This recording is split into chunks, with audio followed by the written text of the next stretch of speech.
예상 보상가에 대한 면밀한 분석 없이 투자를 하다가는 투자 금액을 날릴 수도 있습니다. 이런 투자 실패를 방지하기 위해서 제일 중요한 것은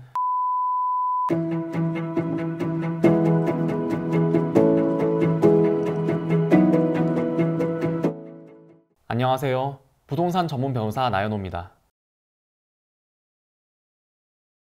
아파트나 상가와 같이 우리가 일상적으로 접하는 부동산에 비해서 토지는 법적, 행정적으로 검토해야 할 사항이 많을 뿐만 아니라 빠른 시간 내에 현금화하기 어려운 특성 때문에 투자를 하기가 쉽지가 않은데요. 이런 점을 걱정하시는 분들이 대안으로 생각하시는 투자 방법 중에 하나가 바로 토지보상 투자입니다. 토지보상 투자는 토지가 공공주택사업, 도시개발사업, 도시계획시설사업과 같은 공익사업에 편입되어 현재 보상 절차가 진행 중이거나 향후 토지보상이 예정되어 있는 토지에 투자하는 것을 말하는데요. 토지보상 투자는 일반 토지 투자에 비해서 보상 시점과 가치를 예측할 수 있다는 장점이 있습니다. 하지만 전문가들 중에서는 토지보상 지역에 섣불리 투자했다가는 대박이 아닌 쪽박을 찰 수도 있다고 얘기하는 사람들도 있는 만큼 토지보상 투자를 할 때도 예상 가능한 리스크에 대해서 면밀한 검토를 하셔야 합니다. 그래서 오늘 영상에서는요, 토지보상 투자를 하기에 앞서서 주의해야 할 사항들을 알려드리도록 할 테니까요. 토지보상 투자에 관심 있으신 분들은 오늘 영상을 집중해서 시청하시길 바랍니다. 토지보상이 확정된 지역의 토지에 투자를 하게 되면 해당 공익사업의 시행에 따른 보상 절차가 언제 진행될지 대략적으로 예측할 수가 있고요. 이 땅을 사줄 대상인 공공기관도 존재하기 때문에 일반 토지 투자에 비해서 투자 계획을 수립하기가 쉽다는 장점이 있습니다. 또한 전문가와 함께 한다면 토지보상금이 얼마 정도 나올지도 대략적으로 추정할 수가 있고요.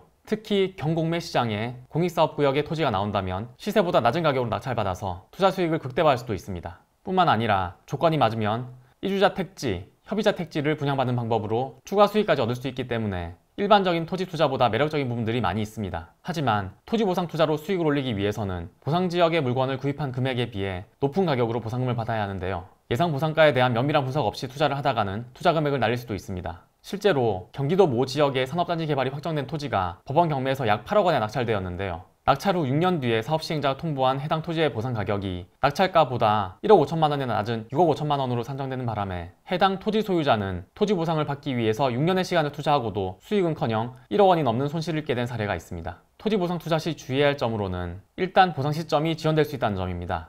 과거 2000년대 중반에 수도권 집값을 잡기 위해서 경기도에 모 택지개발지구가 지정되었는데요. 그 당시에는 모두가 이 개발 사업이 잘 될 거라고 예상을 하였고요. 기존 토지 소유자들 중 일부는 땅값이 오르기 전에 미리 사두려고 대출을 받아서 인근의 토지를 추가로 매입하기도 했습니다. 하지만 갑자기 부동산 경기가 침체되기 시작하면서 토지 보상이 계속 미루어지는 바람에 이 사업지구의 토지 보상은 기존 계획에 비해서 5년 이상 지연되었고요. 보상가도 처음 예상했던 수준보다 낮게 산정되는 바람에 무리해서 투자한 사람들의 손실이 상당히 컸습니다. 따라서 토지 보상 목적으로 토지를 매입하는 경우에는 사업 일정이 예상보다 연기되어서 보상금을 받기까지 생각보다 오래 걸릴 수 있다는 점을 반드시 염두에 두어야 합니다. 그리고 구체적인 보상 일정은 사업 시행자에게 질문을 해도 보상 시점이 임박한 경우가 아니라면 쉽게 답변을 하지 못하기 때문에 최대한 보수적으로 접근하시는 편이 안전합니다. 다음으로 토지 보상 투자를 하기 위해서는 대상 토지의 예전 용도 지역이 무엇이었는지 파악하는 것이 중요한데요. 만약 해당 공익사업으로 인해서 토지의 용도지역이 변경되었다면 변경 전 기준으로 보상금액을 산정하게 되기 때문에 변경된 용도지역을 기준으로 할 때 가격이 저렴하다고 착각해서 투자 결정을 하시면 안 된다는 점 주의하시기 바랍니다. 또한 불법 평질 변경 여부를 반드시 확인해야 합니다. 공부상 지목과 실제 이용 상황이 다른 이지목 토지가 이런 경우인데요. 이지목 토지에 관해서는 제가 기존에 설명드린 영상을 참고하시고요. 기존에 임야였던 토지를 허가 없이 전답, 대지로 변경하거나 기존에 전답이었던 토지를 허가 없이 대지로 조성하는 행위를 불법 평질 변경이라고 하는데요. 토지보상법은 불법 평질 변경 토지에 대해서는 평질 변경이 있기 전 상태인 전, 답, 임야로 보상하도록 하고 있기 때문에 단순히 현재 이용 상황만을 가지고 보상 가격을 예상하시면 안 되고요. 해당 토지가 적법한 허가를 받고 평질 변경을 한 토지인지 여부를 반드시 확인해 보셔야 한다는 점을 주의하시기 바랍니다. 토지 보상 투자를 하시는 분들 중에서 일반 매매를 하시는 경우도 있지만 많은 분들이 경공매 절차에서 낙찰받는 방법으로 투자를 하시는데요.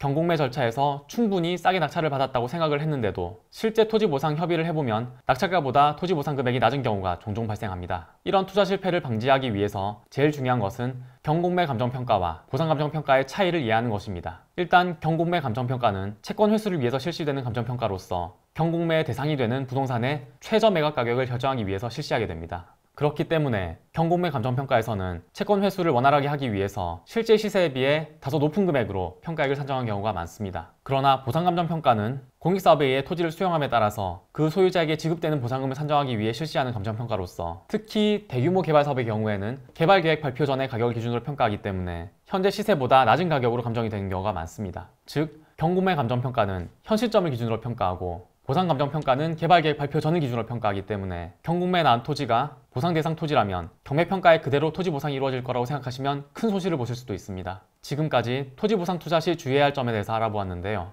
토지 보상 감정평가의 특수성을 이해하지 못하고 막연히 토지 보상 투자가 돈이 된다는 기대감으로 투자에 나섰다가는 큰 낭패를 볼 수도 있으니까요. 보상 투자를 하실 때는 제가 오늘 말씀드린 여러 가지 주의사항을 항상 염두에 두셔야 한다는 점 다시 한번 강조드립니다. 그리고 일단 매수하거나 낙찰받은 토지의 보상금이 통보되었는데 본인이 기대한 만큼 보상금이 나오지 않아서 불만이 있으시다면 감정평가사이자 부동산 전문 변호사인 제가 토지 보상금을 최대한 높일 수 있는 방법을 제시해 드릴 테니까요. 궁금한 점 있으신 분들은 연락 주시기 바랍니다. 오늘 영상 여기까지고요. 다음에도 좋은 주제로 찾아뵙겠습니다. 감사합니다.